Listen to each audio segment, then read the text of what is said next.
Tani Lovers, kembali lagi di Tani Tutorial. Nah, Tani Lovers sudah pada tahu belum dengan tanaman yang bernama porang? Yap, tanaman porang atau ada juga yang menyebutnya dengan iles-iles semakin populer. Selain memiliki banyak manfaat untuk kesehatan, porang juga memiliki nilai ekonomis yang tinggi loh. Bahkan, di pasar ekspor umbi porang yang diolah menjadi tepung memiliki nilai jual tinggi. Tak heran jika porang saat ini menjadi salah satu komoditas ekspor yang mulai dilirik dan menjadi primadona di tanah air. Keren kan? Tak main-main, tanaman ini kerap diekspor ke berbagai negara seperti Jepang, China, Australia, Korea, hingga Amerika. Selain memiliki nilai jual yang tinggi, harta karun terpendam yang dimiliki Indonesia tersebut saat ini banyak dibudidayakan oleh masyarakat karena sangat mudah untuk ditanam.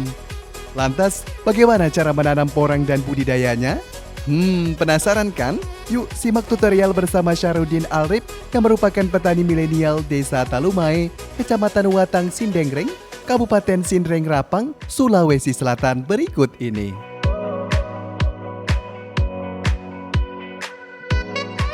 Assalamualaikum warahmatullahi wabarakatuh. Saya Haji Syarudin Alrip, petani porang di Desa Talumae, Kecamatan Watang Sindengreng, Kabupaten Sindreng Rapang. Soal budidaya. Budidayanya ini ada 6 proses. Yang pertama, kita harus menyiapkan lahan. Kalau teorinya karena porang ini berasal dari tanaman hutan, maka porang ini harus dia ada ketinggian minimal 100 meter di atas permukaan laut. Budidaya yang kami lakukan di sini, satu, tanah yang hamparan tadi diolah. Kemudian kita campurkan arang sekam, karena arang sekam menjadi pendorong kesuburan tanah. Arang sekam yang jadi bekas ampas padi. Lalu dibentuk guludan seperti ini nih.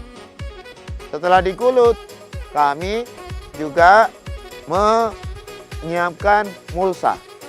Mulsa ini tujuannya supaya terjaga kelembaban tanah. Yang kedua, tidak tumbuh gulma. Nah, setelah lahan sudah siap, maka bibitnya kita siapkan dengan bagus. Nah, bibit porang ini terdiri dari 3. 1 bibit spora, 2 bibit kata, 3 bibit umbi.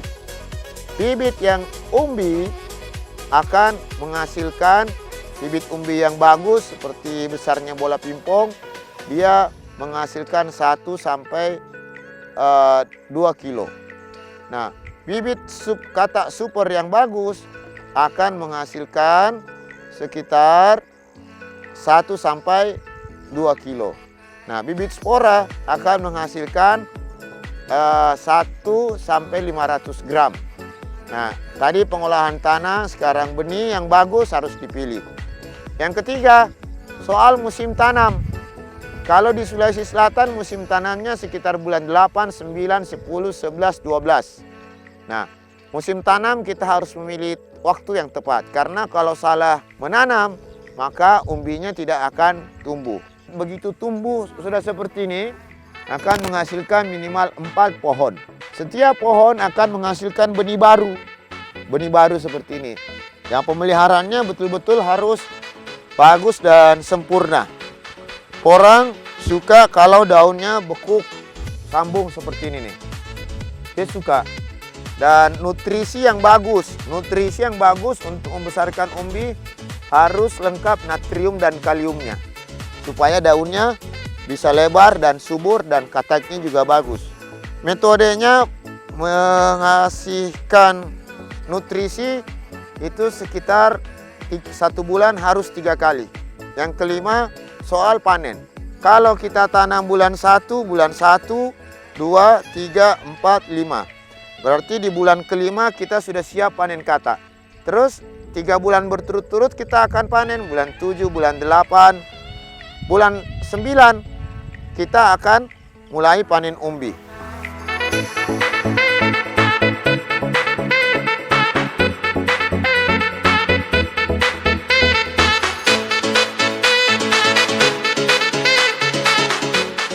terakhir, soal bagaimana prospek porang ini 5 tahun sampai 20 tahun ke depan. Prospek porang ini dijadikan bahan makanan, mie, tepung, terigu, kemudian kosmetik, kemudian obat-obatan. Nah, 6 ini tadi insya Allah mulai dari pengolahan tanah sampai hasil panen, insya Allah menjadi motivasi untuk seluruh anak muda di seluruh Indonesia, petani milenial dan petani yang ada sekarang. Mari bergerak, manfaatkan lahan tidur kita untuk menanam porang yang ada di lokasi kita. Kalaupun kita tidak punya lokasi perkebunan atau tempat yang bisa kita tanami, dengan menanam dalam pot juga bisa. Dalam menanam dalam polybag juga bisa. Begitu kira-kira.